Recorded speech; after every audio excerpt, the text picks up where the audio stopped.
Hey, it's Bill with TrueView Home Inspections. I want to point this out, which is something that we come across very often and is responsible for over 15,000 fires in homes every year. So, multiple big box stores, hardware stores, the internet have tools to clean these dryer lines, and they use a nylon brush, which is able to be put into the dryer line and cleaned out. This should be done at least once a year. It's as simple as connecting a piece onto a drill and going in through the duct, cleaning it out. So in this case, we're going to be removing this duct. Okay.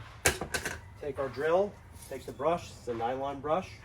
We're going to go in, start spinning this around so we can get up all the way into the cavity. And this one's recently been cleaned, but you still can see some particulate that's coming out of the dryer discharge. So that's how it's done. For the best view, call TrueView.